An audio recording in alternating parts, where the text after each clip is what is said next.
Huh.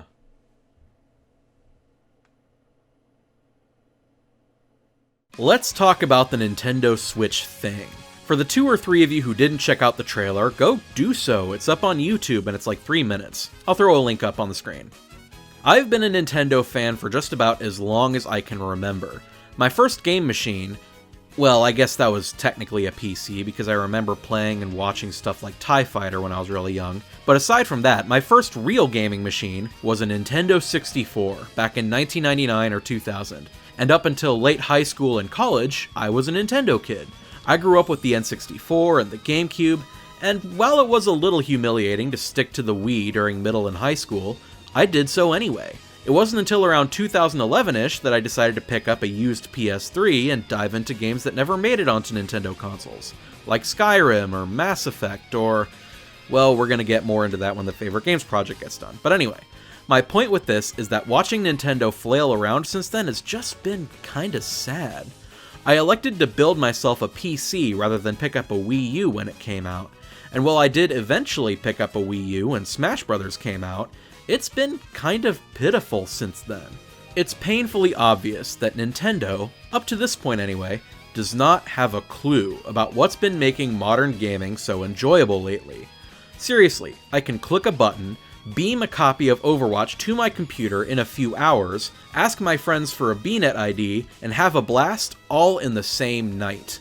But if I want to play Smash Bros. Or Mario Kart with those same friends, I have to make sure my gamepad is all charged up, set them all up on Skype or Discord, and damn it, I don't have enough room on my hard drive, guess I'll have to go to the store and buy a copy, and yeah, you get the idea. Don't get me wrong, I love playing Mario Kart or Smash Bros. Online. I have gone through that hassle several times, and it is worth it. But 90% of the time, when me and my buddies are looking for something to play, it's a million times easier just to start up Overwatch or Ark Survival Evolved or something like that.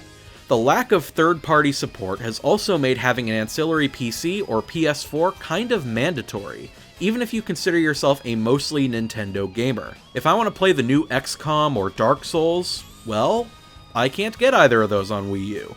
I'm not sure that the Nintendo Switch is going to fix all those issues, but since I also own a PS4 and a competent PC, I think I can afford to be optimistic about it, actually. To explain that, I think we need to look at what made the Wii U a failure, and how the Switch will differ from that. And it wasn't just the problems I laid out above that made it a failure.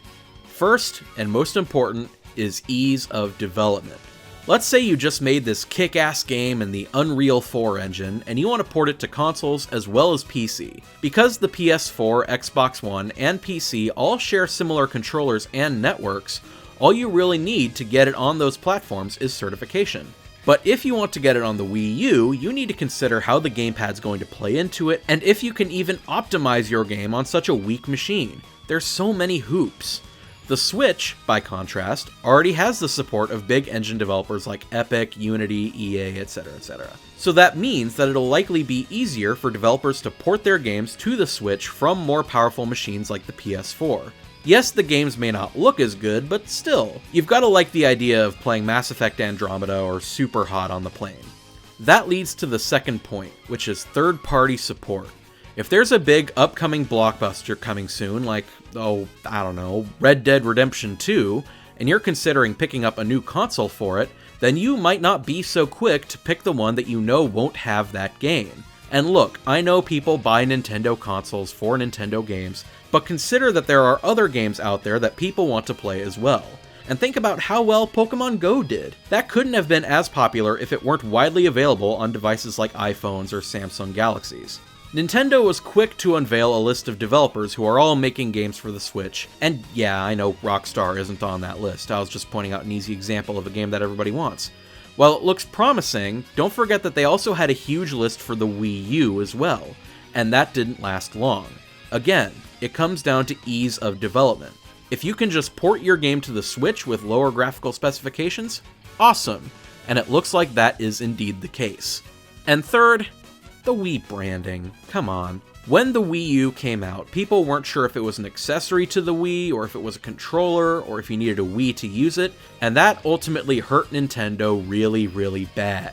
By ditching the Wii brand, I hope Nintendo can clarify to consumers that, yes, this is a whole new console, and you should be paying attention. If Nintendo tries to follow those guidelines, I'm fairly confident that the Switch could be a success, especially if it's a cheaper alternative to all the crazy stuff that Sony and Microsoft are doing. I know that I'm definitely picking one up at some point, but here's hoping they can find mainstream success as well.